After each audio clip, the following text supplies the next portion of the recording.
When was the last time you went to a steakhouse and they actually brought out a platter on a velvet pillow of different steak knives that you could select, customized to your personality? Well, that's just one little detail in a sea of amazing details that I experienced in a restaurant called Boulevard Steakhouse in Waco, Texas. Today's guest is Zachary Luke, executive chef, but he's so much more than that. He was an instrumental part of creating this restaurant, and we talk all about the ins and outs of operations, everything from menu crafting to financials and maximizing profit, to ordering efficiencies, to the leadership piece and staffing. Speaking of systems, speaking of operations and bottom line profit and just making your restaurant as successful as it can be, you got to check out the Restaurant Academy. It's everything I have learned in 30 years in running super successful restaurants and creating turnkey systems such as cost controls and maximizing profit, staff training for leadership, for accountability, for suggestive selling and hospitality. It's all in there, as well as trackable marketing programs that deliver new and repeat business for return on investment. Everything is included in the Academy at restaurantrockstars.com. Now, on with the episode with Chef Zachary Luke. You're tuned in to the Restaurant Rockstars Podcast. Powerful ideas to rock your restaurant. Here's your host, Roger Bodwin.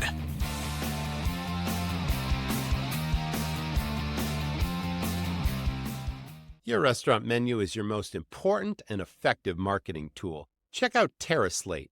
TerraSlate offers waterproof, rip-proof, antimicrobial menus that are easy to clean and last. TerraSlate leads the industry, shipping menus to every state and over 100 countries with a super-fast one-day turnaround and free overnight shipping. Try TerraSlate. Your team will love them.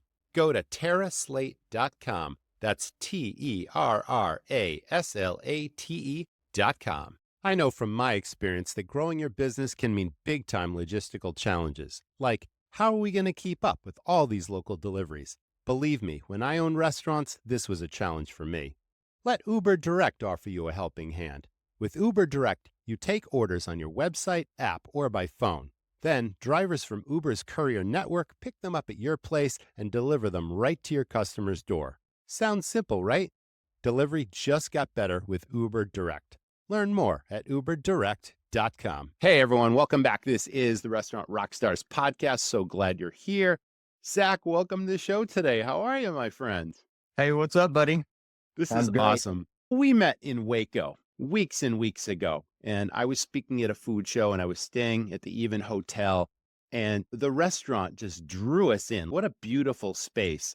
But you are the creative force behind that restaurant. So we're going to dive and talk about all the ins and outs of the restaurants. But do you generally make a habit of greeting all your tables, or every night you go out there and you're part of the personality of the place? You're not just in the kitchen, you're overseeing everything. But I don't know if you knew anyone at our table or if it's just something you do.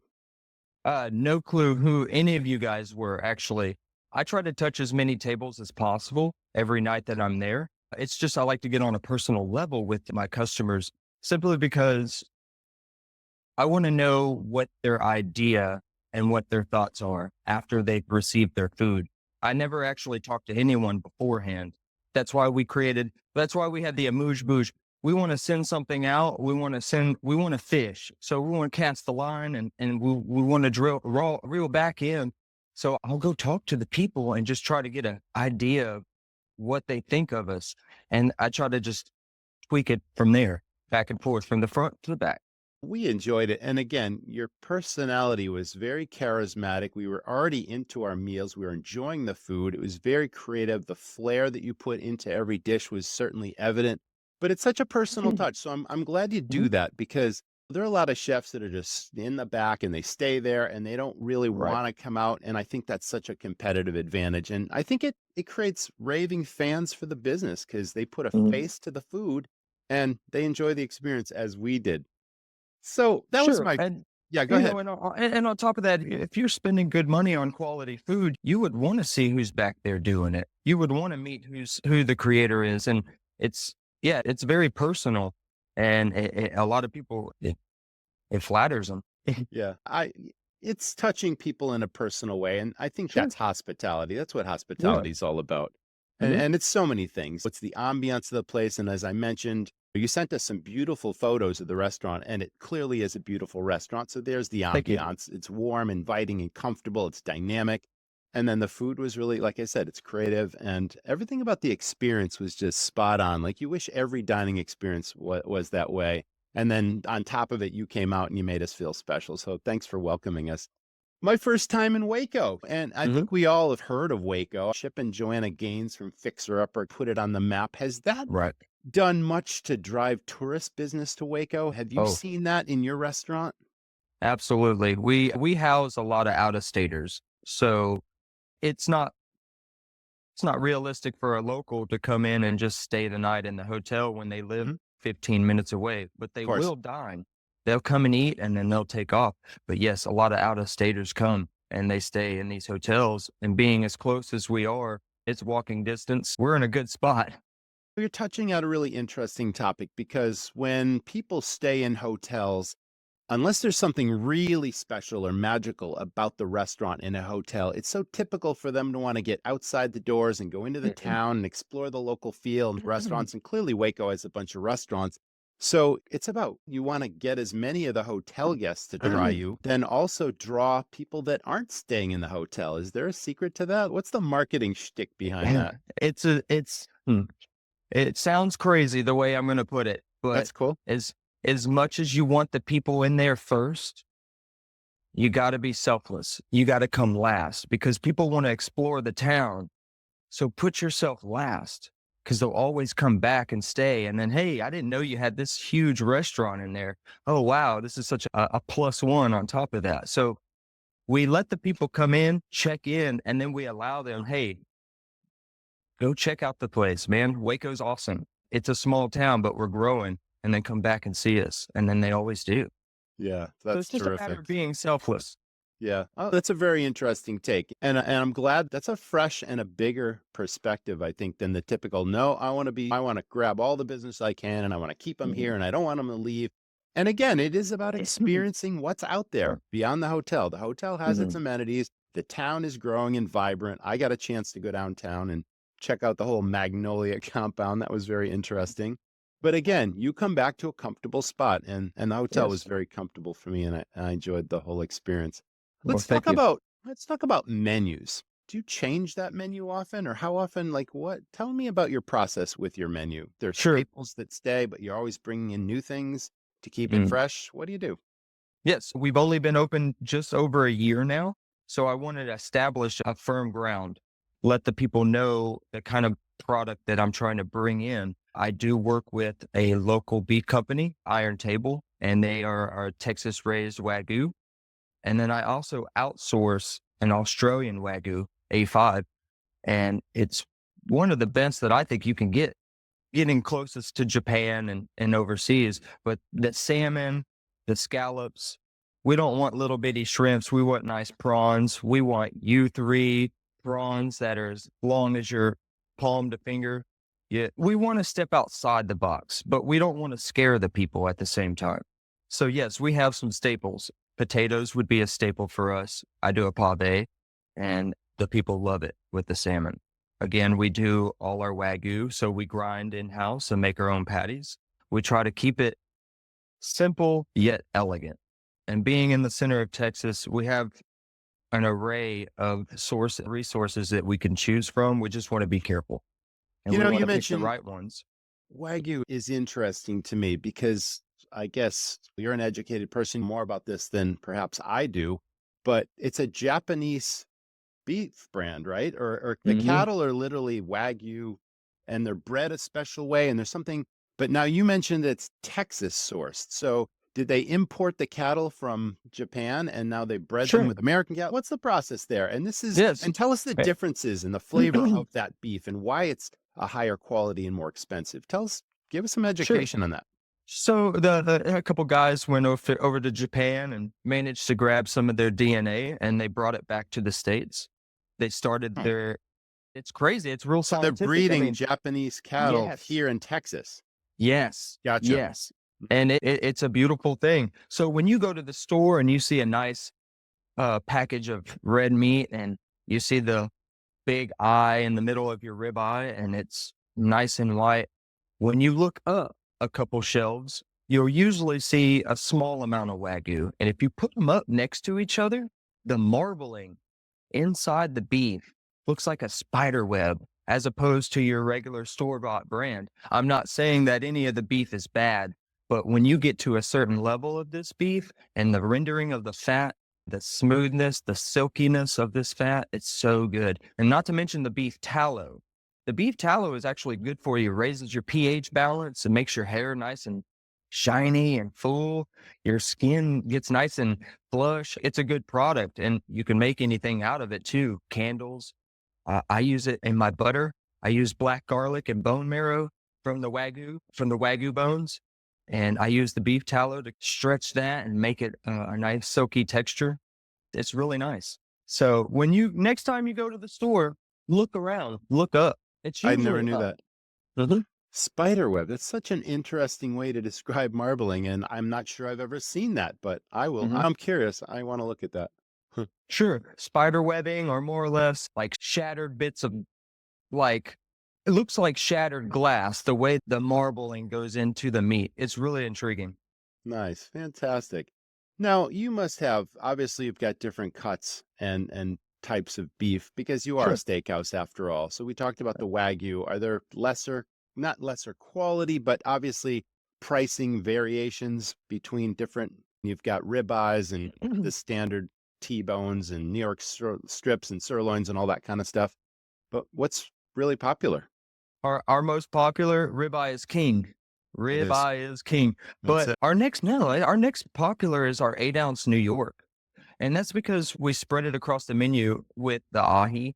The ahi tuna is really nice. And it comes with an 8-ounce New York. It's just a smaller, better priced piece of beef. And the people seem to like it. And the next runner up is the Chateaubriand, the center cut. Do you thing. marinate your meats and do you prepare special blends of spices? Like, how do you bring out those flavors? Are there rubs that you offer? Is it just the Well, beef? Let the beef speak for itself? Is every dish well, different? yes, to let the beef speak for itself, but I offer for free what other restaurants usually upcharge for, and that's sous vide. I sous vide all the beef before it goes out.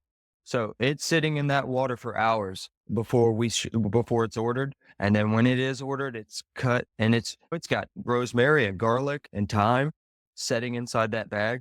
Some of the Chateaubriands or the tomahawks, I'll drop the bone marrow, the beef black garlic bone marrow butter in with the tomahawk. So we'll sous vide that whole bag. And so when it comes out, it is beautiful. That sounds amazing. Like, you're making me hungry, and it's almost lunchtime here on the East Coast. You're in Central Time, so you got a little time. Let's talk about your staff. What do you look for in the people that work for you? Do you look for experience? Do you look for attitude and approach, and then you mentor? What's your leadership style? Tell me about staffing. And it's been a challenge across the country. Are you also having challenges? Give Oh, us a whole absolutely. picture of the staffing thing. I try to keep it not necessarily a skeleton crew, but a minimum crew because I've gone through quite a bit and I know what one person can manage. I know it varies from person to person, but we find that when we hire you, right? And one thing about my hiring process is, I don't like seeing this giant list of all these things you've done and everywhere that you've been. Granted, it is a nice compliment to the application. I want someone that can be molded, someone that would be better at listening. And yes, I have to have a couple experienced chefs in the kitchen. It only makes sense because it limits your training time. But at the same time, you want to make sure that everyone can listen and be a sponge, because if they don't do what they're supposed to do as a crew, we're not going to make it.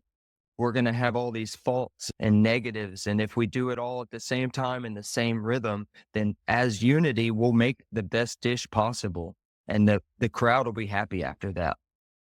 It's just getting our bearings together and performing as a solid team. That's what we drive for.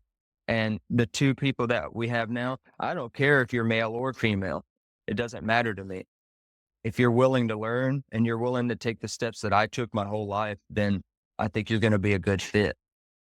So, would you say that mentoring and shadowing exists in the kitchen, either you personally or someone below you that you trust that's been with you a while, that's got the skill set to bring others along? If they have that passion and they're willing to learn and they want to learn, but their skill sets need a bump up, what's the process there?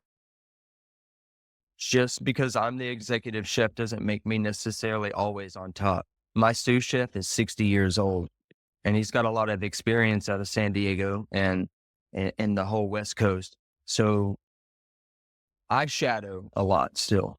I want to keep learning, and I want to make sure that if I'm constantly learning, my team can constantly learn, and we're gonna just evolve into something better no matter what. You always want to listen to the ideas. You don't have to necessarily take them all, but you want to listen to them and then take and alter where you see fit. And sometimes those little things could make your crew very happy because they see those little things and they know that you listen to them and they see it going out the window and you get plates coming out 10 times better. You know, the drive is always there. They're going to show up. They're going to be early and they're going to leave late. And he's 62, I believe, and he still tries to hang in there as long as he can with me. But he'll eventually say, all right, kid, I'm going home. I'm too tired now.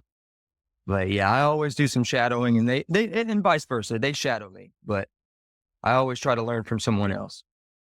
In the heat of battle, it's Saturday night at 7:30. The tickets are on the floor. The kitchen's 800 degrees. It's like multiple personalities come together, and consistency and quality and approach and plate presentation and perfection is the goal.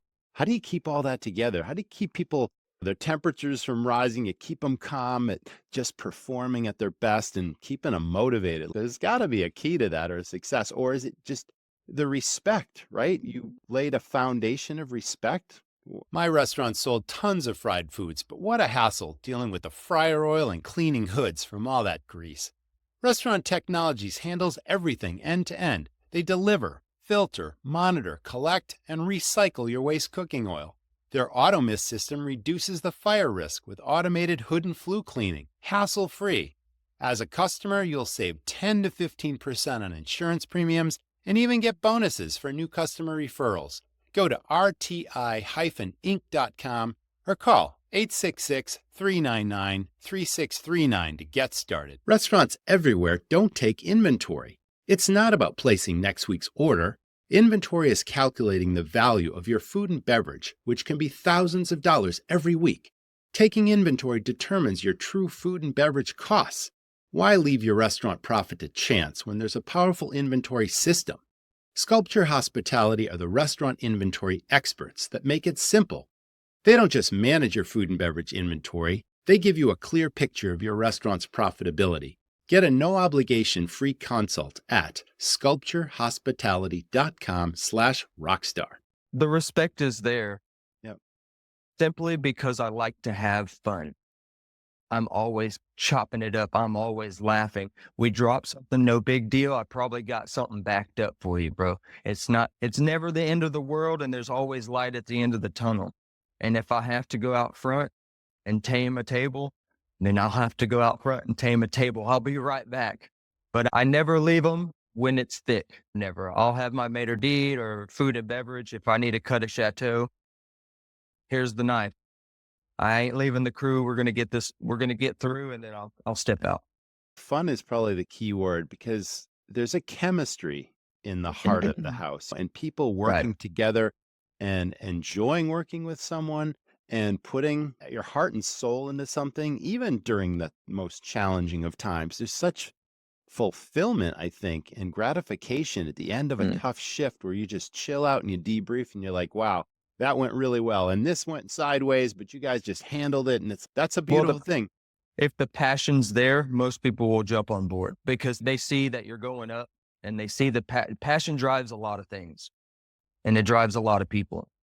And if you're a very passionate person in someone else's establishment, people just almost have no choice. They get on board. Yeah, you got to. This is the way it is. And it's a company culture now, I think you're talking about. And it's a true culture in that kitchen where you're either like-minded and on board and moving in the same direction, or it's Yeah. just not a good fit. And that happens too. That's awesome. So you mentioned you got a skeleton crew. So you got a core group of people that are that have been with you a while, that you trust, that you respect, that have the skill sets. But somebody new walks in the door, you'll bring them in, you'll give them limited shifts. We got to find a balance now between labor scheduling and efficiency and having enough people to put the food out wonderfully and meet the demand. But then not everybody can get 40 hours a week and they need to make their money. So there's that balance again. I'm fortunate enough to be able to give anyone the time that they need and the wages that they're looking for. And that's what helps brings the applicants in, because I'm willing to work with you. If you're willing to do what we need to do as a team, I'm willing to work with you, and I'm willing to work whatever you need to work. You're going to be with me, but you're going to work when we need to work. Your first week might be 60 to 80 hours, but if you're up for it, great. We'll see you next week. If not, we'll tone it down. And if you don't want to be here, that's great too. I don't just let people go out the door. I don't say, you didn't make it. Sorry. I at least give them some guidance, right? Why don't you try the hotel next door? It's a little slower pace, might be up to your speed. Or I got a couple people that I could give you some information on. Maybe you can give them a call. And I never just leave someone empty handed, because that's the worst, man. I don't know. A lot of people have never jumped into a situation and not quite made the team and then just let go out the door without anything, a pat on the back or nothing. That's rough. So sometimes you can put someone in a different position that they might be better suited to them versus maybe what they originally applied for. And you work with them for a little while, and it's like you give somebody an opportunity if their heart's in the right place and if they work hard, right? Correct. That's a good philosophy. And I love the fact that you work with people and that you're paying the solid wages, and you built a reputation, because, again, that's a big picture thing. It's not short-term profitability. It's like, that makes sense because we're actually lowering turnover, which costs us far more money than paying people what they're worth and making sure that they belong in your kitchen. A great philosophy. Thank you for sharing. No tricks, no gimmicks. Let's cut the crap and let's get to it. What do you want? And let's see if I can give it to you. And you're a genuine straight shooter. I'm getting the sense that you tell it like it is. You don't hold any punches, and it's, here we go. You're part of the team. Let's go. Yeah. Not a lot of people like those left hooks. Yeah. The unexpected, of course. You gotta be straightforward, people. Sure. Let's talk about finances and being held accountable to food costs during inflation and maintaining margins and costing out menus and making sure that everything that goes out is costed out. What do you do? What's your approach there? As time goes on, things do fluctuate. Things go up, things go down. I try to keep a minimum average and then 3 times that. So if eggs are $1, we want to sell them for 3. That's the crappy side of it, but we have to make a living. Of course. We have to make our wages. And I try to keep it as fair as possible. And on both sides. We need to make the money, but we want to make sure that the customer can afford it. And you have a lot of these high-end restaurants that, quite frankly, I haven't even been to yet. I'd love to go. Do anything to go. But it's just so far out of my price range. The elegance, I don't think I'd ever be able to taste something like that. So I just try to bring all that knowledge to my house and try to express it that way. That's interesting, because there are lots of restaurants out there that are perceived to be this elegant experience, and it's higher priced, and there's a perception there, but that doesn't necessarily mean that the quality matches the perception of the guest, and that the experience, does that live up to it? And there's so many things, the service that you provided and your team, like we had really amazing service as well. We had personable people. They were attentive. They were knowledgeable. They made suggestions, which I travel a lot and I don't see this a lot. And it really comes down to training. So is that a combination of you and your GM? Tell us about the overall staff, front of house, back of house, and training that happens to deliver these experiences that I certainly had. So it goes back to the application process. Yep. And how I say I don't like a lot of experience. There are times where you need some. And so I'm very specific on where what I'm going to pick out of that experience. Some have Vegas experience. Some have just local high end, right? I try to get a combination of those and see where we're at. We communicate daily with group chats and face-to-face conversations. And I try to put all those pieces together here, not just with management. We don't have to go from the top down. I could just go abroad. If I'm here and everybody's here, we're just going to talk about it right now. We don't have to do the trickle effect because I know what I want here and I know what we need to do out here. So they listen to me and we try things like before your steak comes out, they come around and they let you choose your weapon. I remember this. You have your array of knives. That was amazing. It was almost Right. it was like the velvet pillow comes out and there were probably 10 or 12 really amazing knives and all the handles Yes. were different. And that was a Well, hook. That was a hook. Everyone's different. You Forget can have about a that. Yeah. 7'1" big 340-pound fella and he wants the big knives. He wants something that he can hold. Or you might have the 87-year-old petite woman that wants the small knife. You just never know what your customer what your customer wants, which brings me back to what you were saying about the suggestions. The people are here. Let's guide them to where they need to go, make them feel comfortable, make them feel pampered, make them feel like they are the only ones here. Give them the advice, what you would like. Almost tell them what they should eat. Or if they pick something, explain how to eat it. Give them the best experience possible. Communicate, get on a personal relationship with your customer and really just leave the table wondering if there's more. Like they've had a good time. Is there going to be something else before we leave? You never know. I've gifted tables bottles of wine because they were just so pleasant.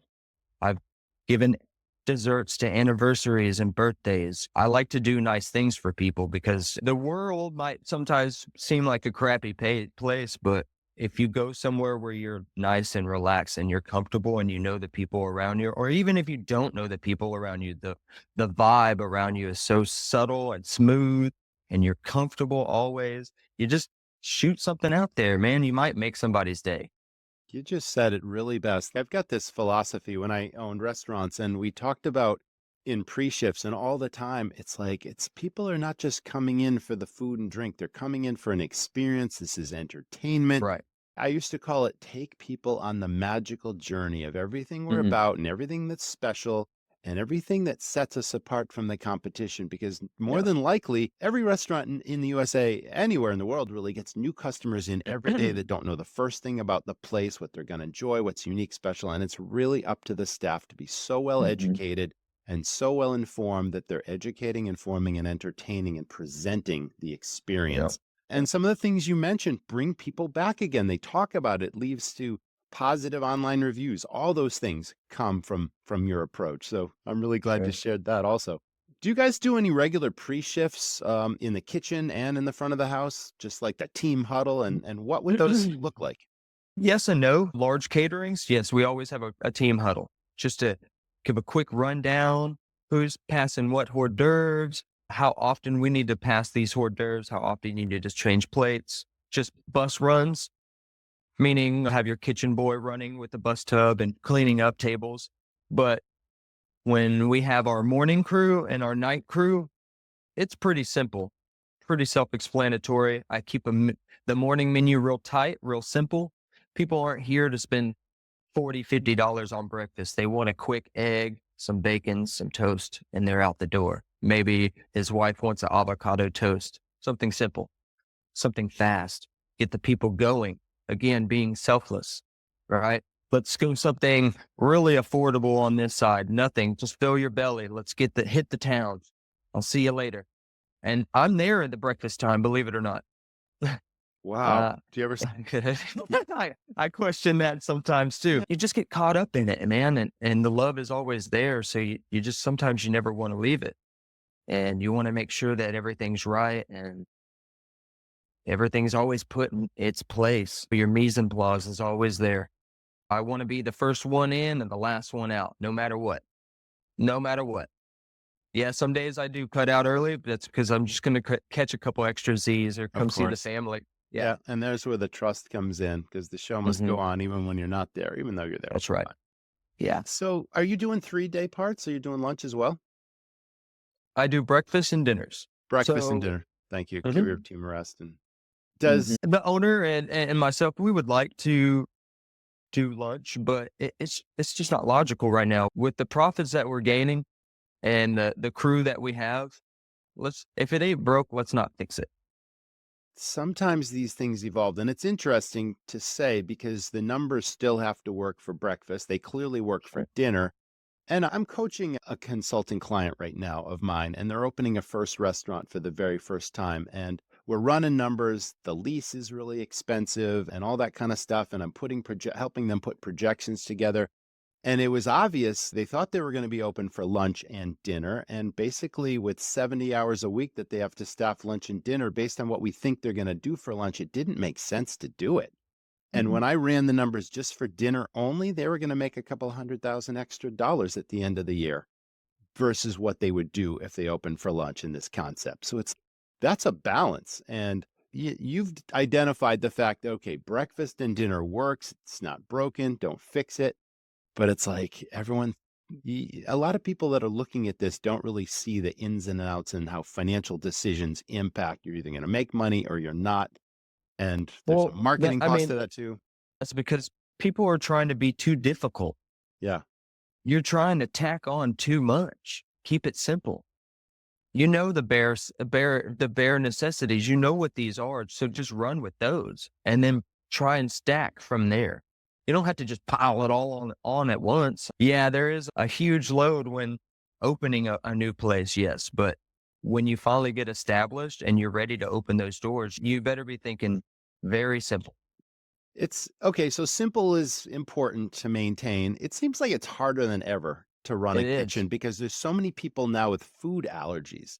Now, how do you do that when you got dairy-free, gluten-free, you got celiac people? You can't cross-contaminate prep areas in the kitchen because something might make somebody sick and even worse. But then there's the training aspect where everybody needs to know because these questions come up. Wow, that's training unto itself just on food allergies and food safety. Is that a huge part of what you do? Like, how do you deal with that? It's all about the communication. Yeah. It's all about from the time they set the reservation, we ask them. Oh, there you go. There's a right start. there on the Headed off reservation. path. And it alerts either the food and beverage director or me personally.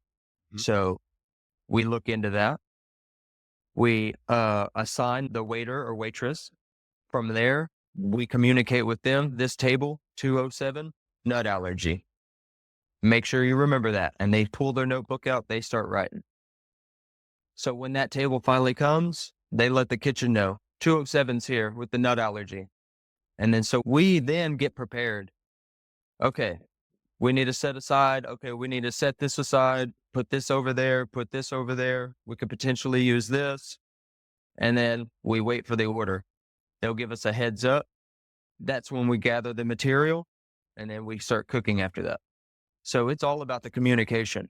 And then I'll come to the table to let them know, hey, we've prepared your dish with everything set aside on a whole new area of the kitchen or whatever the case may be. I just I assure the table that they're going to be fine. That's the approach that you need to take. But yeah, starting with the reservation, finding out what you're dealing with before someone just walks in the door and throws it on you. Oh my gosh.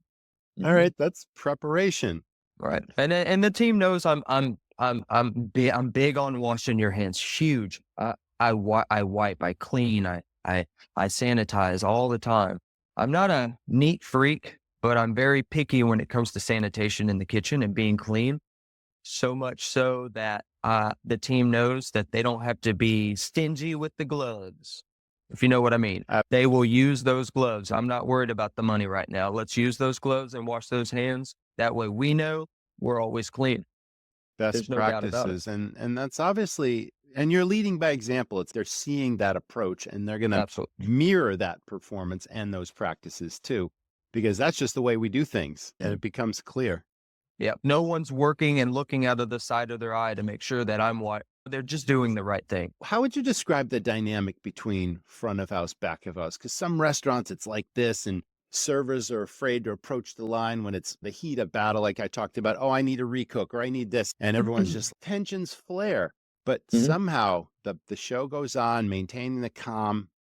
Do you have any It- issues like that? Or is it just Uh, we we, know? we we did at first, and because I wasn't always the executive, I was the executive sous. I was the sous, then the executive sous. Mhm. We didn't always have the good bond between the front of the house and the back of the house, and it was about attitude, communication, and how much fun you're having. Sometimes the stress and the workload gets the best of people, and they just aren't the same anymore.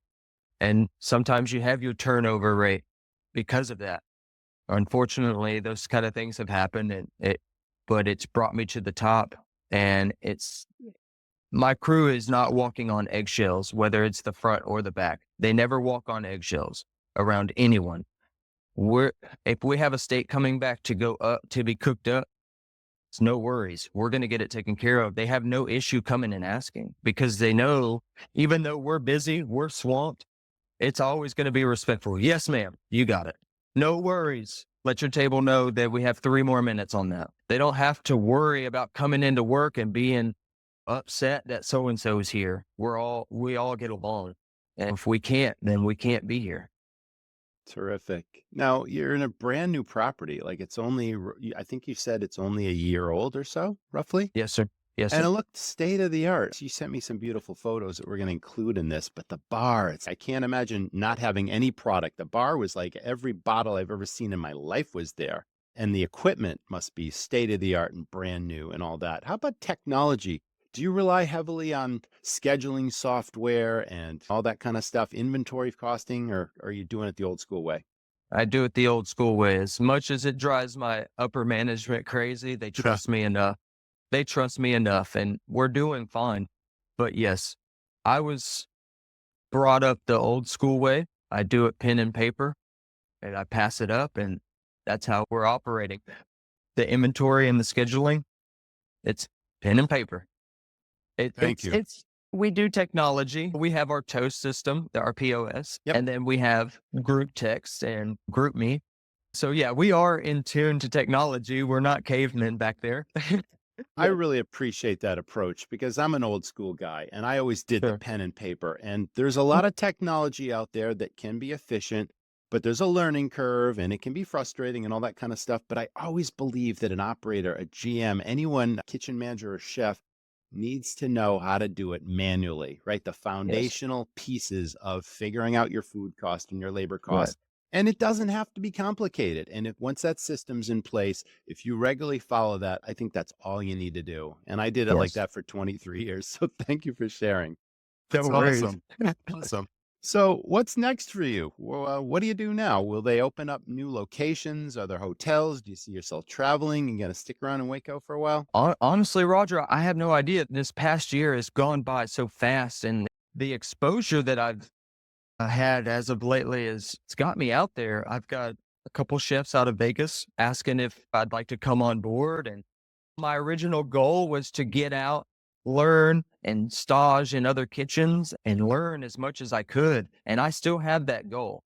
I'd like to have this restaurant to a point to where I can maybe leave for a little bit and go learn under someone and bring my knowledge and my creations back or bring the knowledge that I got from someone else and bring the creations up into the restaurant. I would love to do anything like that. Anything that would enhance not only me and my family, but the crew behind me. I can't speak enough about the guys behind me. I really can't, man. They're the rock. I can't express how much I love these guys and gals. Don't get me wrong. There's both. I make sure that we have an even amount to balance out the kitchen because believe it or not, sometimes the women are right and they know what's going on and they're fast and efficient and they have that delicate touch that sometimes us men don't have. And then sometimes you get the nice rough beef and the fish fillet that the girls don't want to do.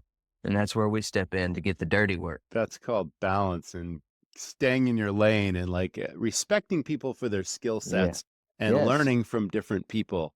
But I think you said it best earlier. It really is about passion and fun. And your Right. team are just, it sounds like you can count on them, you can trust them, and it just makes your job easier, not harder. Right. That's definitely a tribute to how you run things. Yeah. And they're 100% behind me. They know if I leave for a little while, they know I'm going to come back because let's be real. The Boulevard's my baby. I brought her up. Even with another executive in front of me, I helped 100% with the menu, with the building of the chairs, the tables, the artwork I had no idea. inside. Yes, sir. I came when the chairs were still wrapped in plastic. The tile wasn't even on the ground. The bar wasn't even established. I've been there since day one, and I've worked real hard, and I have a lot of pride in that building, and I don't want to leave it. But I do want to take time to better myself so we can be something of the best. I don't want to be the best. I want to be around the best. So therefore I can make someone else behind me the best. Fantastic. I had no idea I think I knew that you were there from the beginning, but literally when the tile was put in and it was a raw space, and you lent that creativity to putting it all together. That's got to be so gratifying. You've definitely made a mark on the Boulevard for sure. And I can't wait to come back to Waco next year. And we have all this artwork throughout the building too, and some of them are local. So one of the girls I went to high school with, she painted the whole mural on the backside of the flowers. We sat right in front of that. Yes, and I was facing that mural, and I found Yes, it sir. very soothing. And I'm a color person anyway. I live my life in color, and the whole length of the wall, it had to be 30 or 40 feet long. And there it was. And behind me was the grand piano, and the lighting fixtures, and everything about it was just such a amazing. It's beautiful, isn't it? It's Yeah. beautiful. Thankfully, you sent me some of those photos because we're going to include them with the episode. It Yes. was. Zach, thanks so much for being with us. And thank you, buddy. That was the Restaurant Rockstars podcast. Thank you so much, everyone, for tuning in. Thank you, Chef. You lent so much to this experience about what it's like to not only run a great kitchen, but to put yourself into every aspect of the business. So you shared a lot. Thank you for that. Thank you so much, bro. Everybody, stay well, stay tuned. We'll see you in the next episode. Rock on. People go to restaurants for lots of reasons. For fun, celebration, for family, for lifestyle. What the customer doesn't know is the thousands of details it takes to run a great restaurant. This is a high-risk, high-fail business. It's hard to find great staff. Costs are rising and profits are disappearing. It's a treacherous road, and smart operators need a professional guide. I'm Roger. I've started many highly successful, high-profit restaurants that I've now sold for millions of dollars. I'm passionate about helping other owners and managers not just succeed, but knock it out of the park. I created a game-changing system, and it's filled with everything I've learned in over 20 years running super profitable, super fun restaurants. Everything from creating high-profit menu items and cost controls to staff training where your teams serve and sell, to marketing hooks, money-maximizing tips, and efficiencies across your operation. What does this mean to you? More money to invest in your restaurant, to hire a management team, time freedom, and peace of mind. You don't just want to run a restaurant. You want to dominate your competition and create a lasting legacy. Join the Academy, and I'll show you how it's done.